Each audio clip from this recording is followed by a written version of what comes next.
अभी मैं आपको 8-10 तस्वीरें ऐसी दिखा दूंगा पिछले 1 से 2 साल के दरमियान। ये देखिए स्क्रीन पर कहां कहां हमला किया गया, तारीख वाइज हम बता रहे हैं, तारीखवार बता रहे हैं कहां कहां हमला हुआ, क्यों ऐसा होता है। मसूद अल हसन साहब, देखिए ऐसा है प्रत्युष जी, ये जो भी तरीके की घटनाएं हो रही हैं देश के अंदर, चाहे वो हरियाणा का मामला हो या और भी जो मामले हुए हैं, उसके अंदर उकसावा कहाँ से किया जा रहा है इसको देखना, इसको मद्देनजर रखना बहुत जरूरी है। जैसे हरियाणा का मामला था तो वहां पर उकसावा जो था वो यात्रा निकालने वालों ने करा था कि तुम्हारे जीजा आ रहे हैं, जीजा का स्वागत करने के लिए तैयार रहना नूह वालों। ये बात मोनू मानेसर और उनके लोगों ने कही थी कि वो अपने मुंह से कबूल कर चुके, वीडियो में कह चुके। ये बात उकसावे की कार्रवाई कहाँ से हुई है इसकी जांच होना बहुत जरूरी है। आजकल एक नारा बहुत प्रचलित हो रहा है कि जब मुल्ले काटे जाएंगे तो राम राम चिल्लाएंगे। अभी अहमदाबाद में पाकिस्तान हिंदुस्तान का जब मैच हो रहा था तो वहां पर भी ये नारे लग रहे थे। तो जब उकसावा कहीं से होगा तो उसका रिएक्शन तो मतलब आप कह रहे हैं कि अलीगढ़ में जो घटना घटी है कुछ लोगों ने वहां पर उकसाया है तभी मस्जिद की तरफ से पत्थर बरसे, आप ये कहना चाह रहे हैं। पुलिस इसमें जांच करे, पुलिस को जांच करनी चाहिए इस बारे में, ये कहीं उकसावे। मैं एक चीज आपसे पूछूंगा मसूद अल हसन साहब, ऐसा क्यों है हिंदुस्तान में अलग अलग रिलीजन के लोग यहां पर रहते हैं, सभी जुलूस यात्रा निकालते हैं, कभी आपने सुना है कि मुहर्रम में या ताजिया जुलूस में कभी ऐसी पत्थरबाजी और आगजनी किसी ने की हो? भाई मुहर्रम में और दूसरे जुलूसों के अंदर जो मुसलमानों के जुलूस होते हैं उनके अंदर भी इस तरह नहीं, मुझे बताइए ना कि कहीं मुझे एक बात बताइए, कहीं किसी मंदिर से ऐसी कोई खबर आई हो, कहीं किसी मंदिर से ताजा जुलूस की तरफ पत्थर फेंका गया हो? भाई देखिए, बताइए ना, बताइए, मैं आपसे पूछ रहा हूँ। फलस्तीन के अंदर नमाज में सुअर छोड़ दिया गया था, उसके बाद क्या कुछ हुआ सब पूरा इतिहास गवाह है। कितने मुसलमानों के ऊपर गोली पुलिस ने चलाई सब जानते हैं, ईदगाह में कितने लोग मारे गए सब जानते हैं, मगर रिपोर्ट में यही कहा गया कि साहब उकसावा जो था वो नमाजियों ने करा। अरे नमाजी अपने बच्चों के साथ आए हुए थे नमाज पढ़ने के लिए, वो कहां से उकसाते पुलिस को गोली चलाने के लिए?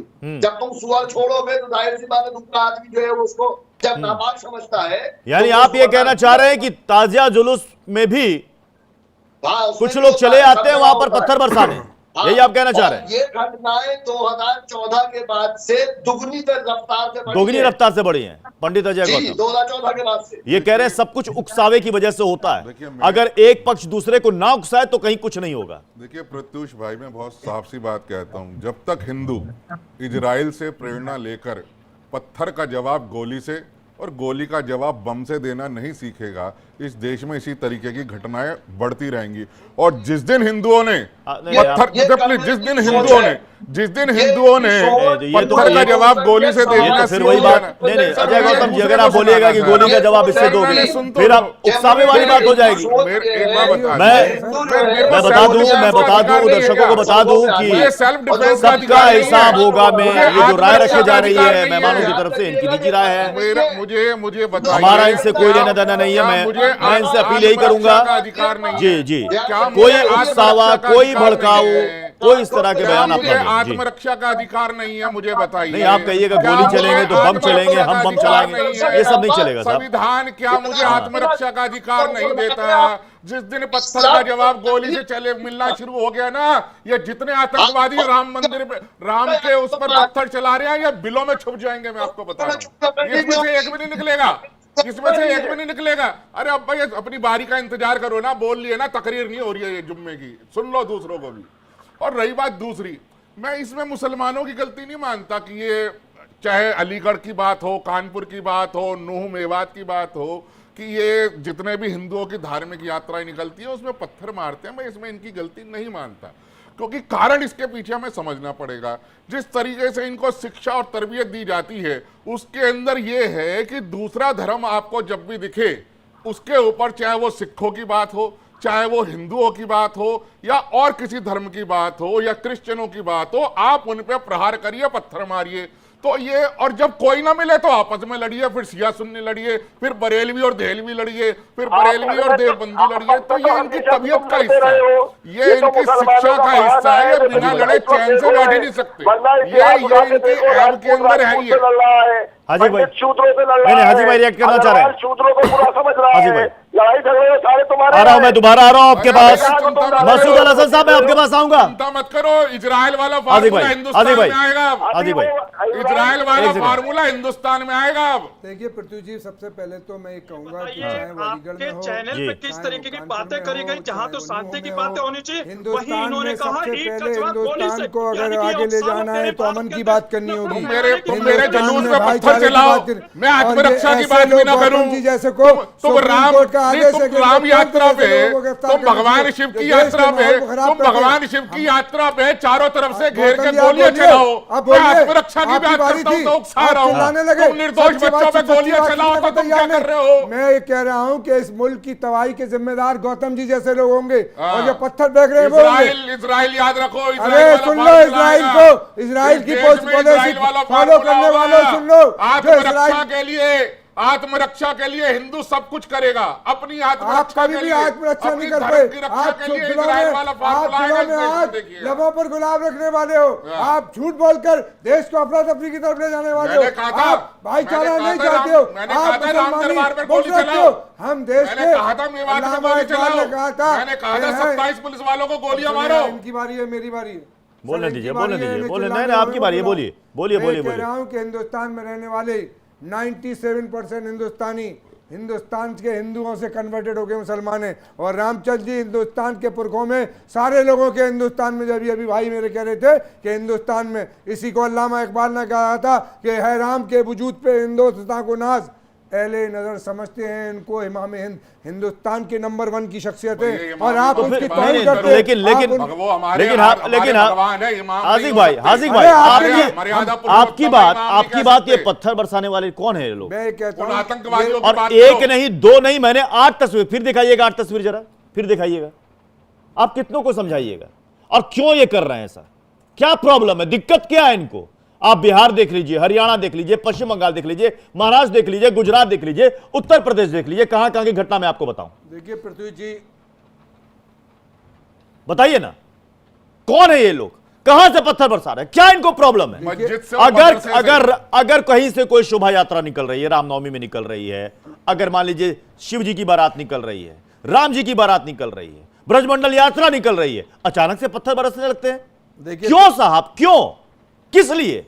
पृथ्वी जी, सबसे पहले मैं आपको ये बता दूं कि राम बारात में हमने 15 साल शिरकत करी है, गणेश जयंती में हमने की है, अग्रगण जयंती में हमने की है, वाल्मीकि जयंती में हमने की है। इन्होंने आज तक किसी मुसलमान की जहाँ जाके खड़े होकर बात भी नहीं की होगी। हमने उनके साथ खाने का भी इंतजाम कराया, हमने उनके पीने का भी इंतजाम करा। हमारे देश के हिंदू और मुसलमान भाईचारे से रहेंगे तब ये दुनिया की सुपर पावर होगा। और अगर गौतम जी जैसे लोग इस देश में हिंदू और मुसलमान कराएंगे, या और जो मुसलमान ऐसे हैं जो हिंदू और मुसलमान कराते हैं, वो राष्ट्रभक्त नहीं है, वो राष्ट्र विरोधी लोग हैं। और ऐसे लोगों के खिलाफ कार्रवाई, ये पुलिस की जिम्मेदारी है कि अगर जहां भी ऐसी घटना है, ठीक है, आप कह रहे हैं कि ये पुलिस की, आप कह रहे हैं पुलिस की जिम्मेदारी है कि जहां कहीं भी ऐसा हो कड़ी कार्रवाई करे। ग्राउंड जीरो पर हमारे 2 सहयोगी वहां पर मौजूद हैं, वहां से उन्होंने एक रिपोर्ट भेजी है, वो रिपोर्ट भी मैं आपको दिखाना चाहूंगा, प्ले कीजिए।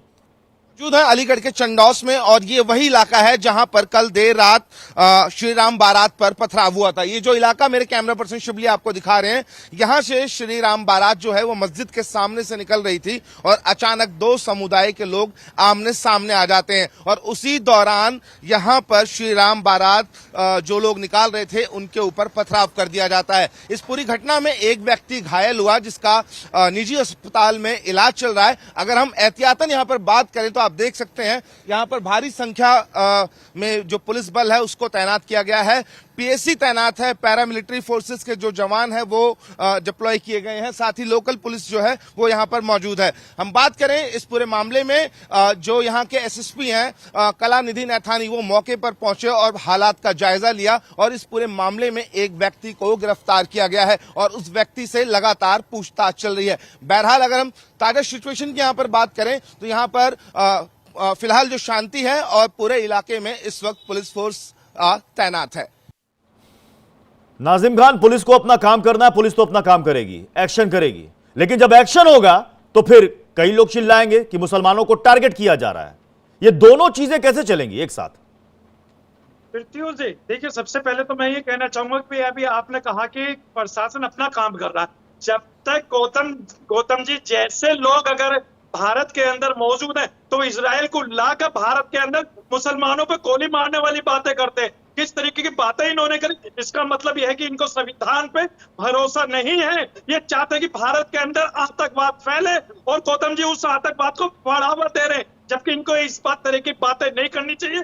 आपको मैं बता दूं पृथ्वी जी, ये देश संविधान से चलता है। अगर बार-बार अगर इजराइल का नाम ये पत्थर चलाने वाले किससे चलते हैं? सुनिए, नहीं पृथ्वी जी सुनिए, नहीं, ओहो, एक सेकंड, नाजिम भाई, अभी आपने कहा ना कि देश संविधान से चलता है, बहुत अच्छी बात कही। ये पत्थर चलाने वाले किससे चलते हैं? देखिए ये कहां चलते हैं? हाँ मैं बता रहा हूँ, मतलब कौन सी गाइडलाइन, कौन सी किताब, वो किससे चलते हैं?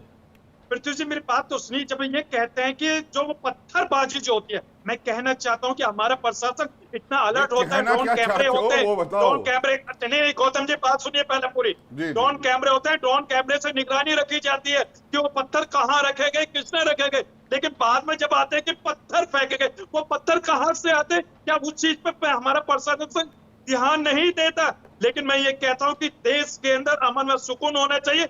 चाहे रामनवमी निकले या मुहर्रम की यात्रा, उसमें बिल्कुल शांतिपूर्वक हिंदू भाइयों को भी सहयोग करना चाहिए और मुस्लिम भाइयों को भी सहयोग करना चाहिए, तभी ये देश बिल्कुल एकदम प्रेम भाव से चलेगा। लेकिन जहां आप इजराइल की बात करते हैं गौतम जी, मैं आपको बता दूं, इजराइल के बाप को भी आप भारत के अंदर बुला दीजिए। ये भारत का नौजवान ऐसा है, जब आएगा तो चाहे। मुझे एक बात बताइए ना, एक सेकंड, मुझे हाँ 10 सेकंड। पहली बात तो नाजिम साहब, मैंने ये नहीं कहा कि इजराइल को बुलाएंगे। इजराइल को क्यों बुलाएंगे, हम सक्षम। हमने कहा कि जो इजराइल का मॉड्यूल है हमने उसको फॉलो करना है, हमने इजराइल की टीचिंग सीखनी है, हमने इजराइल को नहीं बुलाना। जिस दिन हिंदू इजराइल का मैं रघुराज सिंह जी के पास एक बार फिर से जाना चाहूंगा। रघुराज सिंह जी, ये इजराइल फिलिस्तीन वॉर का ये इफेक्ट है क्या, जो पत्थर चली है वहां पर?